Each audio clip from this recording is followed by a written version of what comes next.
I'm standing here at the Zhengzhou Museum. Zhengzhou is considered to be the birthplace of Chinese civilization. Let's explore these museum halls and see if we can find the echoes of the past.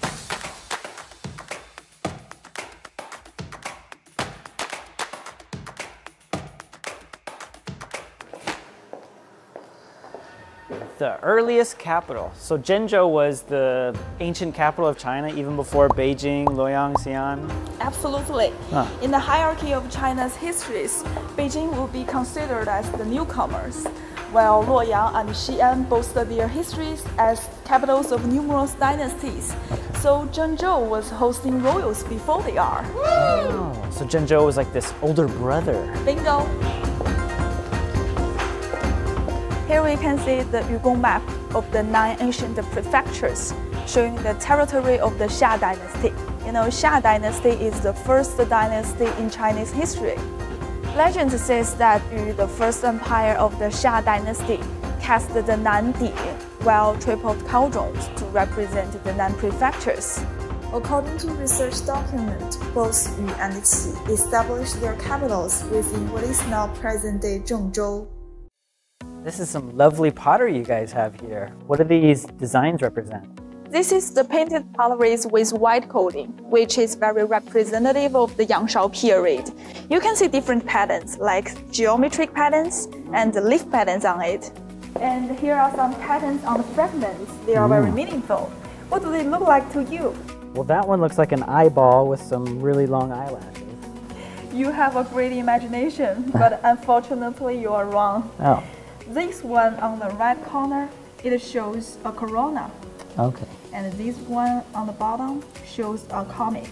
And this one on the upper right corner shows a moon in different phases.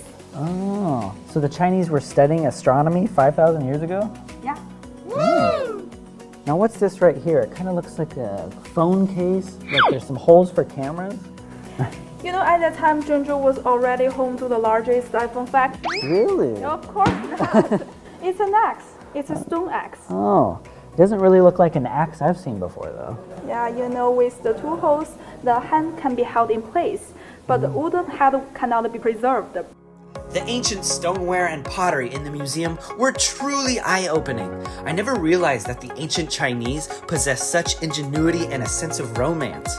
However, it was the bronze artifacts that really highlighted the wealth and splendor of this ancient Chinese capital. Wow, this is pretty cool. This is bronzeware, right? Yeah, you really have a good taste. This is one of the greatest treasures of Zhengzhou Museum. Really? And it's a cooking vessel, right? Yeah. To be precise, it is a ding. A ding? Yeah, naturally, ding was originally used as cooking vessels. In Shang Dynasty, it has become the symbol of royalties and rituals. So, it is also a very important evidence that Zhengzhou is the capital of early Shang Dynasty over 3,000 years ago. Okay, I think I get it. So it was reserved for the emperor's use only. Yeah, and upon the closer inspections, you can see this thing is decorated with beast face patterns. It is also known as Tao Tie. Tao Tie? Tao Tie is a mythological creature with only a head. You can see these bulging eyes and the nose in the middle, a symbolizing of emperor's divine power. Wow, it's kind of scary. Right. Hey, I recognize these. These are bells for chiming, right? You're right this time. This is called bianzhong in Chinese. Oh, and these bianzhong, were they also from the Shang Dynasty? No, they are from the spring and autumn period, later than the Shang Dynasty. And the bianzhong is a very important instrument. Can you guess what's the difference between the 2 sides of the bells? Those are big and those are small. Obviously, it's bigger, and originally they were one side. And this one is called the bo bells. It's bigger, so it can play deeper and lower sound. And this one here, they are niu bells. Smaller, but can play clear and sharper. Yeah. I wish I could play them so I could hear how they sound, you know? We have the bells very much like this one, so we can try it later. Do you hear that? The echoes of the past. Undoubtedly, The Zhengzhou Museum not only houses relics from its primitive days and the era of the capital's glory, but also a wealth of exhibits that reflect local culture nuances, thus celebrating the unique cultural charm of this historic city. The stone carvings of Bodhisattva from the Tang Dynasty, exquisitely crafted to precision, feature dynamic and graceful body curves. You can see she's wearing beautiful clothes and with the flexible body postures, so we also call it the Venus of the East. Oh, beautiful. The porcelain and pottery unearthed in Zhengzhou display the wisdom and unique aesthetic taste of the ancient Chinese people.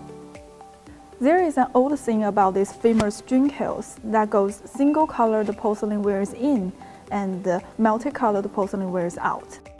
Here we can also experience unique rubbing techniques. 今年是龙年，今天踏的是一条龙。 The dragon is coming to life. Check out my dragon. Shawls, as accessories of traditional Chinese costumes, are not only exquisite, but their patterns also carry auspicious meanings. You can see there is a cat and there is a butterfly.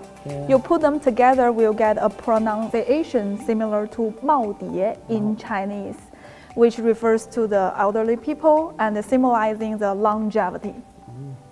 If you want to understand the origins of Chinese culture, you should come to this museum. And remember, the objects here, they're not lifeless. They are chapters in the grand story of China. This is Jason at the Zhengzhou Museum, signing off. See you in the next one. Jason, you forgot your water. What? Isn't this the hanfu you want me to wear?